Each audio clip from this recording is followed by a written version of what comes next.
Bugungi kunda Jizzax viloyatida aholining sanitariya-epidemiologik osoyishtaligini ta'minlash, ekologik holatni yaxshilash ustuvor vazifaga aylangan. Quvonarlisi, oqova suv tarmoqlari va zamonaviy tozalash inshootlari nafaqat viloyat markazi, balki tumanlardagi xonadonlar va ijtimoiy obyektlarga ham tizimli tarzda xizmat ko'rsatmoqda.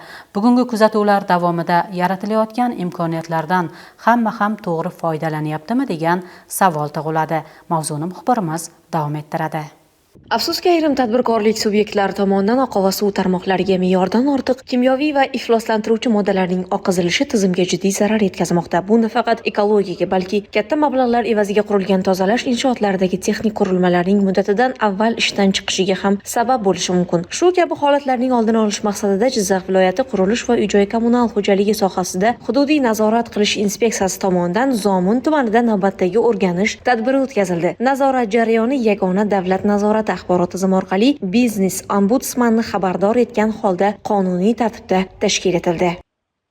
O'rganish obyekti tumanning Taraqqiyot mahallasida faoliyat yuritayotgan umumiy ovqatlanish shoxobchasi bo'ldi. Jizzax suv ta'minot aksiyadorlik jamiyati laboratoriyasining tahlil xulosalari achinarli holatni ko'rsatdi. Mazkur subyekt tomonidan oqova suv tarmog'iga me'yordan ortiq darajada azot amoniy, azot nitrat va boshqa zararli kimyoviy moddalar oqizilganligini ko'rsatib, bu o'z tasdig'ini topdi. Zomin tumanidagi 2025-yil qurib foydalanishga topshirilgan sutkasiga 4000 metr kub quvvatga ega oqova suv tozalash inshootida o'rganishlar olib borildi. Shu jarayonda iste'molchilar tomonidan oqova suv tarmoqlariga tashlanayotgan oqova suvlardan namunalar olindi. O'rganish shuni ko'rsatadiki, ayrim holatlarda belgilangan me'yorga rioya etilmayapti. Xususan, 4 ta tadbirkorlik subyekti tomonidan oqova suv tarmoqlariga me'yoridan ortiq darajada ifloslantiruvchi moddalar oqizganligi aniqlandi.